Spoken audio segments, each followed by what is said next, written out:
कहानी की शुरुआत होती है एक बूढ़े आदमी से जो बस अपने पुराने लकड़ी से बने घर की लकड़ियों को लेके अपने नए शहर में जा रहा था ताकि वो वहां उन लकड़ियों से अपने नए घर को बना सके। मगर रास्ते में अचानक उसे काफी सारे रशियन सोल्जर्स घेर लेते हैं क्योंकि यूरोप का ये इलाका वर्ल्ड वॉर 2 के बाद फिनलैंड को रशिया को देना पड़ गया था और वो सोल्जर्स अब किसी भी हाल में उस आदमी को जान से मारना चाहते थे। पर क्यों? असल में ये शरीफ सा दिखाई देने वाला बूढ़ा आदमी जिसका नाम कोरपी है, वो पहले के टाइम में फिनलैंड का सबसे खतरनाक कमांडो हुआ करता था जिसकी फैमिली को वॉर के दौरान रशियन ने जान से मार दिया था। जिससे गुस्से में आके अब तक कोरपी ने 300 से ज्यादा रशियन सोल्जर्स को जान से मार दिया और फिनलैंड में जाके वापस से उससे भिड़ने से रशिया की पूरी आर्मी डरती है। अब वैसे आज से 2 साल पहले कोरपी को फिनलैंड के जंगल में मौजूद एक नदी के पास काफी सारा सोना मिला था जिसको लेने के लिए उसके पीछे काफी सारे नाजी सैनिक भी पड़ गए। लेकिन कोरपी ने जैसे तैसे उन सभी को मौत के घाट उतार कर उस सोने को अपने नाम से बैंक में जमा करवा दिया जिसके कारण अब उसे पैसे की कोई दिक्कत नहीं थी। मगर अभी भी उसे अपने पुराने घर और अपने परिवार की काफी याद आया करती थी। इसीलिए वो अपने एक लोडर ट्रक को लेके अपने पुराने गांव में अपने कुत्ते के साथ जाने का फैसला करता है। पर अब वो गांव रशिया का हिस्सा है क्योंकि वर्ल्ड वॉर 2 में हुए शांति समझौते की वजह से फिनलैंड ने अपना वो हिस्सा रशिया को दे दिया था जिसके कारण 4,20,000 से ज्यादा फिनिश यानी कि फिनलैंड के नागरिक बेघर हो गए थे और उन्हें अपने पुराने गांव को छोड़कर फिनलैंड के बनाए गए नए बॉर्डर में आना पड़ा था। इसीलिए अभी बॉर्डर पे पहुंचते ही पहले तो कोरपी की अच्छे से चेकिंग करी जाती है जिस दौरान कोरपी की आईडी को देखकर वो सोल्जर उसे अपने बाकी साथियों को भी दिखाता है। पर बाद में वो उसे उस गांव में जाने देते हैं। मगर जैसे ही इस बारे में उस सोल्जर के जनरल को पता चला है कि कोरपी उनके एरिया में आया है तो वो काफी डर कर तुरंत एक कैदी इगोर के पास जाता है जो काफी समय से कैद में था। इगोर खुद ही पहले रशिया की आर्मी का जनरल हुआ करता था और उसने ही युद्ध के दौरान कोरपी के गांव के साथ कई और गांव के लोगों को बहुत ही बुरी तरह से जान से मारा था और बाद में बेरहमी से उनके छोटे छोटे टुकड़े कर दिए थे। इसका मतलब कोरपी की फैमिली को भी इगोर ने ही जान से मारा था जिसकी वजह से बाद में कोरपी ने 300 से ज्यादा रशियन कमांडोज को जान से मार दिया और वो सोल्जर्स के बीच में एक लेजेंड बन गया जिसके नाम से सब डरा करते थे। ये बात सुनकर इगोर को काफी अजीब लगता है क्योंकि अब तक उसने कोरपी के बारे में किसी से कुछ सुना ही नहीं था। असल में उस समय तक इगोर के ब्रूटल कत्लेआम मचाने की वजह से उसे जेल हो चुकी थी जिसके कारण उस तक कोरपी की खबर पहुंच ही नहीं पाई।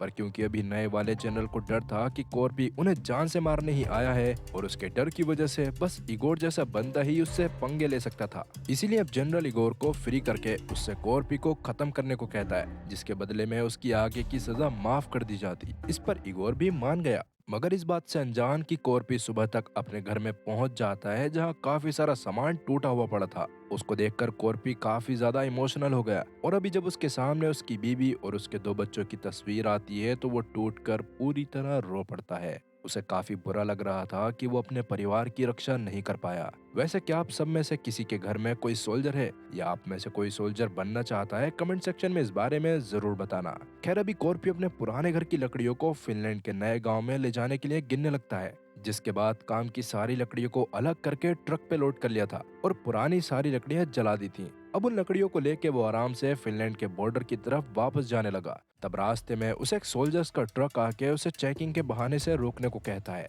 और उसी दौरान कोरपी अपने पीछे एक गाड़ी को आता हुआ भी नोटिस करता है। उसे देखकर कोरपी को समझ आ गया था कि पक्का ये सोल्जर्स कोई न कोई गड़बड़ तो करने वाले हैं, इसीलिए वो अपने आप को तैयार कर लेता है और जब एक सोल्जर उसके पास आके उसकी आईडी मांगता है तो शुरू में तो कोरपी उसे अपनी आईडी दे देता है, लेकिन वो सोल्जर उसकी आईडी देखने के बाद आईडी को पीछे वाली गाड़ी के पास ले गया था जिसमें इगोर बैठा था।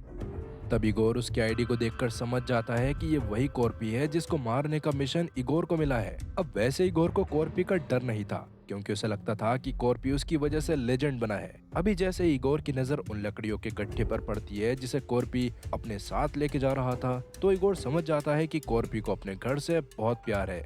इसीलिए इगोर अपने साथियों को ऑर्डर देते हुए कहता है कि कोरपी को इन्हीं लकड़ियों के साथ जला दो। ये सुनकर इगोर के साथी एक फ्लेमेबल लिक्विड से भरी बोतल में आग लगाते हैं और उसे कोरपी के ट्रक की तरफ फेंकने की तैयारी करने लगते हैं। ये सब कोरपी बहुत ध्यान से देख रहा था और उसे समझ आ गया था कि उसके साथ क्या होने वाला है। इसीलिए जैसे ही एक सोल्जर वो बोतल लेके कोरपी के ट्रक का गेट खोलता है वैसे ही कॉर्पी गेट पे लात मारता है, जिससे वो गेट उस सोल्जर के मुंह पे लगा और वो बोतल वहीं फट गई और सोल्जर जलने लग गया था। इसके तुरंत बाद कॉर्पी अपने ट्रक को रिवर्स करता है, जिससे पीछे मौजूद सोल्जर उड़ता हुआ सीधा इगोर की गाड़ी में जाके घुस गया और उस सोल्जर की भी मौके पर मौत हो गई थी। अभी इगोर का तीसरा साथी भी कॉर्पी पे गोलियां चलाने की कोशिश करता है, लेकिन कॉर्पी ट्रक की खिड़की से हाथ बाहर निकालकर उसकी बंदूक पकड़ लेता है और उस सोल्जर को ट्रक के अंदर ही खींच लेता है। इसके अगले पल ही कॉर्पी ने गाड़ी भगाना शुरू कर दिया था, जो देखकर इगोर अपने साथियों से उसका पीछा करने को कहता है और खुद बैकअप सोल्जर्स वाले ट्रक का इंतजार करने लगा। इधर जिस सोल्जर को कॉर्पी ने ट्रक में खींचा था वो काफी डरा हुआ था,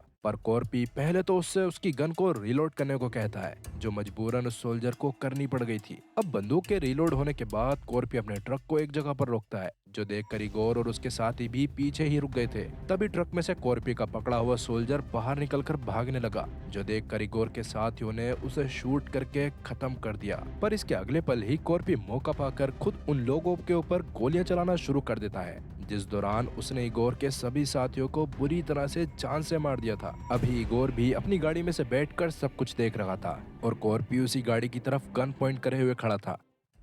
उस दौरान बूढ़ा होने के कारण कॉर्पी को सब साफ दिखाई दे रहा होता है। इगोर इस बात को समझ जाता है और अपने ड्राइवर से ना हिलने को कहता है, लेकिन वो ड्राइवर डर के मारे हिल गया, जिससे कॉर्पी को उसकी लोकेशन पता चलते ही वो उसे भी शूट करके खत्म कर देता है। इसके बाद कॉर्पी इगोर की गाड़ी के टायर को पंक्चर करके चुपचाप वहाँ से जाने लगा। इगोर तो उसको देखकर पूरी तरह से दंग रह गया था, पर अभी इगोर की जान इस वजह से बच गई थी क्योंकि कॉर्पी को आज तक पता नहीं चला था कि उसकी फैमिली का असली कातिल कौन है। अगर उसे ये बात पता होती कि इगोर ने ही उसकी फैमिली को जान से मारा है, तो शायद वो उसे पाताल से ढूंढकर भी खत्म कर देता। खैर, अभी इगोर कॉर्पी के वहाँ से जाने के बाद अपने बाइकर फोर्स से कांटेक्ट करके उन्हें वहाँ बुलाता है, जिनके आने तक इगोर ने अपनी गाड़ी के टायर को भी चेंज कर लिया था। अभी उनके आते ही इगोर वापस से कॉर्पी का पीछा करना शुरू कर देता है, जिसके बारे में कहीं न कहीं पहले से कॉर्पी को अंदाजा था। इसीलिए वो मेन रोड से ना जाकर एक कच्चे रास्ते से आगे बढ़ने लगा, लेकिन इगोर को इस बारे में समझ आ गया और वो अपने साथियों से उसी रास्ते पे आगे बढ़ने को कहता है।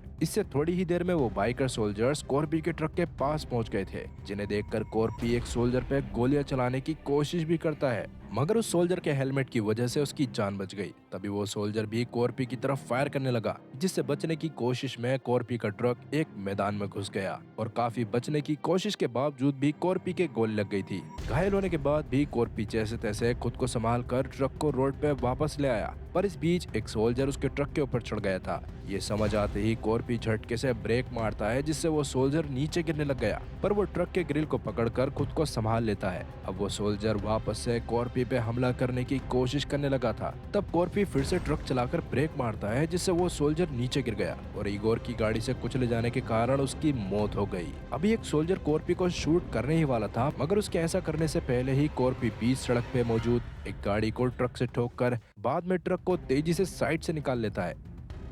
पर इस दौरान हुए धमाके में उस सोल्जर की मौत हो गई और अब तक एक सोल्जर वापस से ट्रक के ऊपर चढ़ गया था, जो साइड से होते हुए ट्रक के अंदर आ गया और कॉर्पी के बहुत कोशिश करने के बाद भी उसने कॉर्पी को ट्रक का गेट खोलकर नीचे की तरफ लटका दिया था। अभी उस सोल्जर का दूसरा साथी कॉर्पी के पास आके उसे शूट करने वाला होता है, मगर उसके ऐसा करने से पहले ही कॉर्पी कुछ सोचते हुए दूसरे सोल्जर की ड्रेस में से एक डायनामाइट निकालता है और उसे बाइक के टायर के बीच में फंसा देता है, जिससे बाइक हवा में उड़ गई थी और वो सोल्जर धमाके में वहीं मर गया था।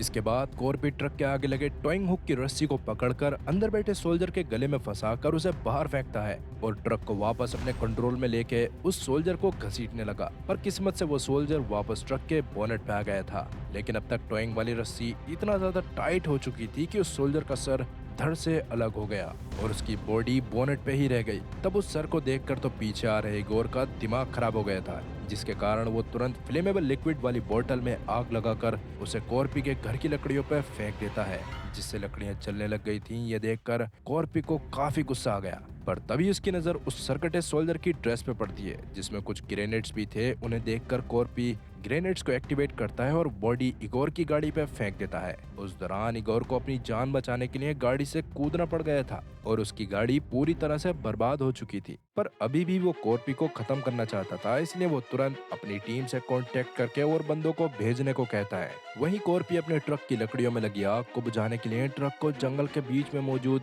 झाड़ियों पे ले गया था, जिससे आग बुझ तो जाती है पर अब कॉर्पी को काफी ज्यादा गुस्सा आ चुका था। इसीलिए वो पहले तो एक जगह पर ट्रक को ले जाकर इंजन को ठंडा करने के लिए उसमें पानी डालता है और थोड़ा सा पानी अपने कुत्ते को भी पिलाता है। जिसके बाद कॉर्पी सोच ही रहा था कि उसे क्या करना चाहिए कि तभी उसके ऊपर से दो लड़ाकू विमान गुजरते हैं, जिन्हें देखकर उसे समझ आ गया था कि वो भी उसे मारने ही आए हैं।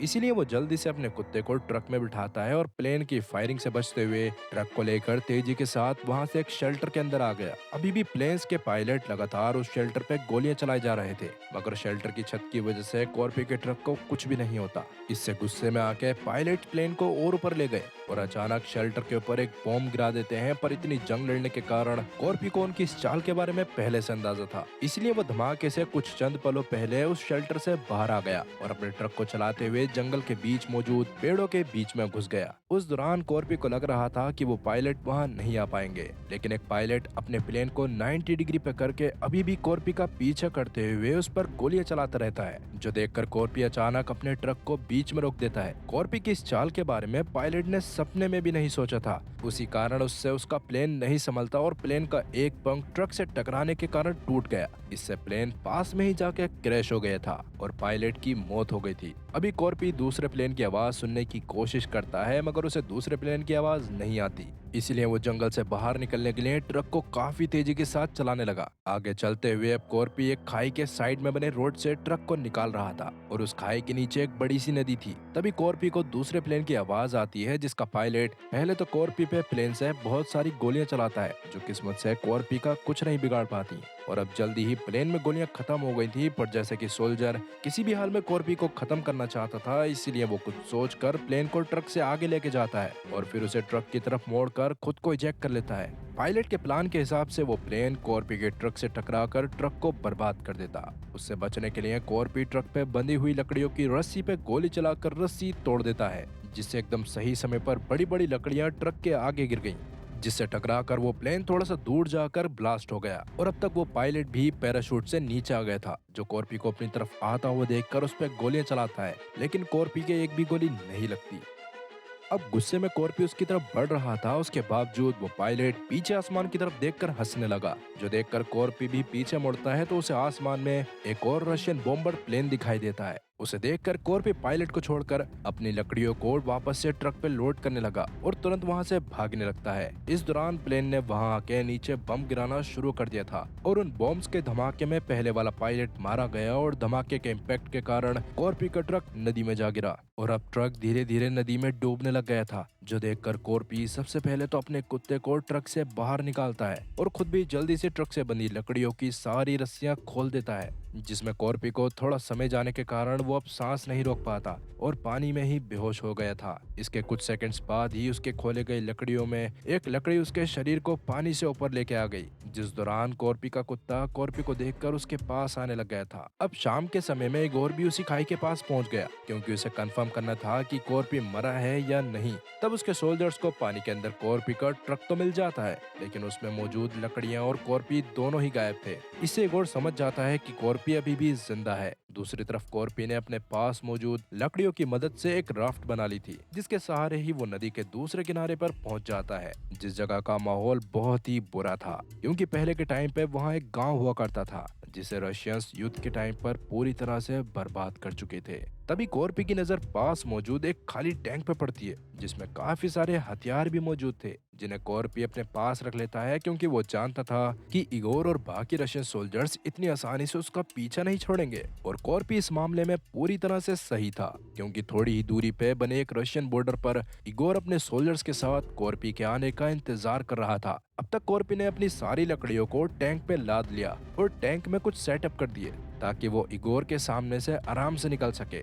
इसके बाद जैसे ही वो इगोर के सोल्जर्स के सामने पहुंचता है, तो वो लगातार टैंक पे गोलियां चलाने लगते हैं, जिनका टैंक पर कोई खास असर नहीं होता। तभी कॉर्पी अंदर मौजूद एक डायनामाइट की बत्ती में आग लगाता है, जिससे टैंक के बॉर्डर के और नजदीक पहुंचते ही टैंक के पीछे बंधे डायनामाइट में ब्लास्ट हो गया और टैंक हवा में गुलाटी मारकर इगोर और उसके साथियों के ऊपर से होते हुए दूसरी तरफ जा पहुंचा। तब कॉर्पी की हरकत देखकर तो इगोर के होश उड़ चुके थे, पर अभी टैंक के नीचे आते ही टैंक के रोलर्स खराब हो जाते हैं और इस धमाके में कॉर्पी खुद भी काफी ज्यादा घायल हो चुका था। उसी वजह से उसे ये बात समझने में देर नहीं लगती कि अब वो पकड़ा जाएगा, इसलिए पकड़े जाने से पहले कुछ सोचते हुए वो अपने खंजर के ब्लेड को हैंडल से अलग करता है और अपने कुत्ते को वहां से भगा देता है, जिसके बाद वो खुद भी टैंक से बाहर आ गया था। जो देखकर इगोर उसे शूट करके खत्म करने ही वाला होता है कि तभी वहां वो जनरल पहुंच गया, जिसने इगोर से कॉर्पी को पकड़ने को कहा था। वो भी इगोर से कॉर्पी को ना मारने को कहता है, क्योंकि वो कॉर्पी को पकड़कर अपने सीनियर्स के पास लेके जाना चाहता था ताकि उसे इनाम मिले। ये सुनकर इगोर कॉर्पी को जान से नहीं मारता और कॉर्पी के पैर को पकड़कर उसे घसीटते हुए जनरल के पास ले आया। इसके थोड़ी देर बाद ही जनरल ने कॉर्पी को एक ट्रेन की बोगी में लटका दिया था,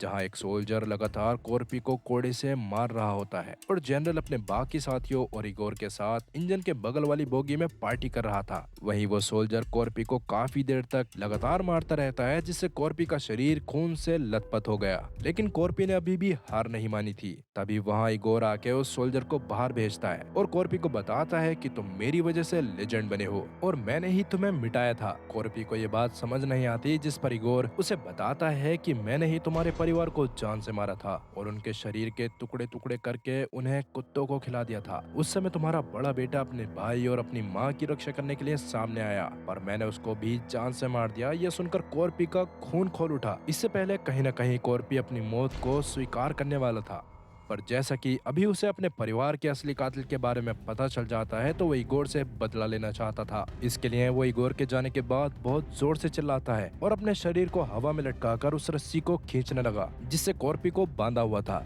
इससे वो रस्सी टूट जाने से कॉर्पी जमीन पे गिर गया और अपनी टांग के घाव से अपने खंजर के उस ब्लेड को निकालता है, जिसे उसने टैंक में हैंडल से अलग करके अपनी चोट के अंदर छुपा लिया था। तब अंदर कुछ गिरने की आवाज को सुनकर बाहर मौजूद सोल्जर्स में से एक सोल्जर अंदर जाता है, जिस दौरान पहले तो कॉर्पी उस सोल्जर को बुरी तरह मार कर उसके शरीर के 2 टुकड़े कर देता है, जिसको लेके बाहर जाने पर दूसरा वाला सोल्जर तो अपने साथी की उस हालत को देखकर ही इतना ज्यादा डर गया था कि वो चलती ट्रेन से खुद ब खुद ही कूद जाता है। इधर इगोर अभी भी जनरल और उसके साथियों के साथ पार्टी कर रहा था, जिस दौरान ही वो जनरल से इनाम के पैसे मांगता है, लेकिन जनरल उसे ऑर्डर देके चुप करवा देता है। वो सब लोग इस बात से अनजान थे कि कॉर्पी जल्द ही उन सब की मौत बनकर उनके पास आने वाला है और ट्रेन का ये सफर उनकी जिंदगी का आखिरी सफर होगा। वहीं कॉर्पी धीरे धीरे एक बोगी को पार करने की कोशिश कर रहा था। तब पहली बोगी में उसे अपने घर की लकड़ियां और अपना हल दिखाई देता है, जिसे देखते ही कॉर्पी ने उठा लिया था और वो दूसरी बोगी में जाने लगा। उस बोगी में काफी सारे सोल्जर्स सो रहे थे, जिन्हें देखकर कॉर्पी बहुत ही धीरे धीरे आगे बढ़ने लगता है ताकि उसके बारे में किसी को पता न चले। तब पहले वाले बोगी को तो जैसे तैसे कॉर्पी पार कर लेता है, लेकिन दूसरी वाली बोगी में भी उसे सोल्जर्स सोते हुए दिखाई दिए। उन्हें देखकर कॉर्पी फिर से धीरे धीरे आगे बढ़ने लगा, पर तभी एक सोल्जर वॉशरूम से उस डब्बे में आता है, जिसको देखते ही कॉर्पी उसके कुछ बोलने से पहले ही उसके मुंह के अंदर हल फेंक कर मारता है, जिससे मौके पर ही उस सोल्जर की मौत हो गई थी। किस्मत से इस दौरान हुई आवाज के कारण बस एक सोल्जर जगह था, जिसके भी कुछ बोलने से पहले ही कॉर्पी काफी बार उसके खंजर मारता है, जिससे वो सोल्जर भी मारा गया और अब धीरे धीरे कॉर्पी फिर से आगे बढ़ने लगा था। तभी ट्रेन को एक झटका लगा, जिससे एक सोल्जर के हाथ में मौजूद दारू की बोतल नीचे गिरकर टूट गई, लेकिन अभी भी किसी सोल्जर की आंख नहीं खुली। तब कॉर्पी शांति बनाए रखने के लिए उस टूटे हुए कांच के ऊपर चलकर आगे बढ़ने लगा। तभी पीछे सो रहा वो सोल्जर जिसको कॉर्पी ने खंजर से मारा था, उसका खून उसके नीचे वाले बेड पर सो रहे दूसरे सोल्जर के ऊपर गिरने लगा, जिससे उसकी आंख खुल गई और उसे देखकर कॉर्पी कांच के टुकड़ों पर लेटकर एक सोल्जर की सीट के नीचे लेट गया, जिससे उसके शरीर में कांच के टुकड़े पूरी तरह से धंस चुके थे। पर तभी उसका हाथ एक ट्रैप पे पड़ जाता है। हालांकि कॉर्पी अभी भी शांत था, लेकिन पीछे मौजूद सोल्जर के चिल्लाने के कारण अब बाकी सोल्जर्स भी उठ गए थे, जिसकी वजह से कॉर्पी दूसरी सीट से बाहर निकलकर बोगी के दूसरी तरफ भागता है और बोगी से बाहर निकलकर अपने हल को लेके बोगी के दरवाजे को बंद कर देता है। तब कॉर्पी अगले बोगी में भी सोल्जर्स के होने के कारण ट्रेन के ऊपर से बोगी पार करने का फैसला करता है, लेकिन किस्मत खराब होने के कारण हवा में ही उसके शरीर से एक पाइप लगा और वो बोगी की छत तोड़कर सीधा जगे हुए सोल्जर्स की बोगी में जा गिरा। तब कॉर्पी को देखकर वो सोल्जर्स उसे शूट करने लग गए थे, लेकिन कॉर्पी जल्दी से एक सोल्जर की बंदूक छीनकर उसके आसपास मौजूद सभी सोल्जर्स को मार देता है और बाद में उनकी लाशों के बीच में तब तक छुपा रहता है जब तक दूर खड़े सोल्जर्स की बंदूकों में गोलियां खत्म नहीं हो जाती। उनकी गोलियां खत्म होते ही कॉर्पी अपने दोनों हाथों में गन उठाकर लगातार गोलियां चलाकर उन्हें भी खत्म कर देता है, मगर इस बार गोलियों की आवाज इगोर के कानों तक भी पहुंच गई थी। इसीलिए वो अपनी बोगी के बाहर आकर देखता है। तब उसे पता चला कि कॉर्पी ने पिछली बोगीज में आतंक मचा रखा है। पर अब इगोर का कॉर्पी से लड़ाई करने का कोई भी मन नहीं था, क्योंकि जनरल ने अब तक उसे पैसे नहीं दिए थे। उसी वजह से वो पीछे वाली बोगी को सीधा अपनी बोगी से अलग कर देता है और बाद में पार्टी वाली जगह पे जाके अपने जनरल के साथियों को मारता है। ये देखकर जनरल की पैंट गीली हो गई थी और उसने पैसे से भरा हुआ एक बक्सा चुपचाप इगोर को दे दिया। उसे देखकर इगोर खुश होता है, पर वो जनरल को भी खत्म कर देता है। वहीं कॉर्पी बोगी के बाहर आने पर जब इगोर वाली बोगी को वहां से निकलता हुआ देखता है तो उसका खून खौल उठा। वो अभी किसी भी हाल में इगोर को वहां से भागने नहीं देना चाहता था। तभी कॉर्पी की नजर अपने साइड में पड़े एक हथियार पे पड़ती है जो कपड़े से ढका हुआ था। कपड़े को हटाने पर कॉर्पी को अपने सामने एक मिसाइल दिखाई दी, जिसे देखते ही कॉर्पी एक्टिवेट कर देता है, जिससे वो मिसाइल कॉर्पी के साथ इगोर की बोगी की तरफ जाने लग गई थी और कॉर्पी ने इगोर के ऊपर छलांग मार के उसे मारना शुरू कर दिया। लेकिन कॉर्पी के घायल होने के कारण अभी इगोर उस पर काफी भारी पड़ रहा था। वो कॉर्पी को मारते हुए मिसाइल के पास ले जाता है जो अभी भी चालू थी, लेकिन उस पे लगे स्क्रूज की वजह से वो आगे नहीं बढ़ पा रही थी। अभी इगोर कॉर्पी को जान से मारने वाला था, पर उसके ऐसा करने से पहले ही कॉर्पी मिसाइल के स्क्रू को निकाल देता है, जिससे वो मिसाइल सामने खड़े इगोर से टकराती है और उसका सर क्रैश हो जाता है, जिसके बाद मिसाइल ट्रेन से दूर जाके ब्लास्ट हो गई थी। कॉर्पी उस धमाके को दूर से देखकर खुश होता है और कहानी वहां से 2 दिन बाद फिनलैंड के एक रेलवे बॉर्डर पे आती है, जहां मौजूद सोल्जर्स को दूर से किसी के आने की आवाज आ रही थी। तब उन्होंने देखा कि कॉर्पी एक बोगी में अपने घर की लकड़ियों को लेकर आ रहा है, जिसे देखकर सोल्जर्स उससे उसकी आईडी मांगते हैं और उसका नाम पढ़ते ही उसे सैल्यूट करते हैं। इसके कुछ दिनों बाद ही कॉर्पी थोड़ा सा सही होके एक गांव के किनारे पे अपने नए घर को बनाने लग गया था। तभी दूर से कुछ लोग उसे अपनी तरफ आते हुए दिखाई दिए, जिन्हें देखकर कॉर्पी को लग रहा था कि वो लोग भी उससे लड़ाई करने आ रहे हैं। इसीलिए वो अपने हथियार को उठाकर उनसे लड़ाई करने के लिए तैयार हो गया। लेकिन असल में वो लोग कॉर्पी से लड़ाई करने नहीं बल्कि उसकी मदद करने आए थे, जो सुनकर कॉर्पी इतना ज्यादा इमोशनल हो जाता है कि वो रो पड़ा, क्योंकि इतने समय से किसी ने उसकी कोई मदद नहीं करी थी और सब उसे मारने के लिए उसके पीछे पड़े हुए थे। खैर अभी वो सब मिलकर कॉर्पी के घर को बनाने में उसकी मदद करते हैं। आखिरकार इतने खून खराबे के बाद कॉर्पी को वो मदद और शांति मिल ही गई जिसका वो हकदार था। लेकिन हर लीजेंड की किस्मत में ऐसी हैप्पी एंडिंग नहीं होती। एक ऐसा ही डेडली एक्स स्पाई था डोंग, जो कॉर्पी की तरह ही बिना किसी हथियार के 100 लोगों को अकेले मारने की ताकत रखता था। जब वो अपनी बीवी और बच्चे के कातिल को मारने पहुंचा तो उसे पता चला कि उसकी बेटी मरी नहीं है बल्कि अभी भी जिंदा है, लेकिन एक बहुत बड़ी मुसीबत में। इससे पहले कि वो कुछ कर पाता उस पर एक स्नाइपर ने अंधाधुंध गोलियां चलाना शुरू कर दी। आखिरकार क्यों एक वफादार जासूस को उसके ही देश ने गद्दार घोषित करके इतना टॉर्चर किया कि सुनकर आपकी रूह कांप जाएगी। इस एजेंट की रोंगटे खड़े कर देने वाली कहानी जानने के लिए अभी स्क्रीन पर दिख रही वीडियो पर क्लिक करें।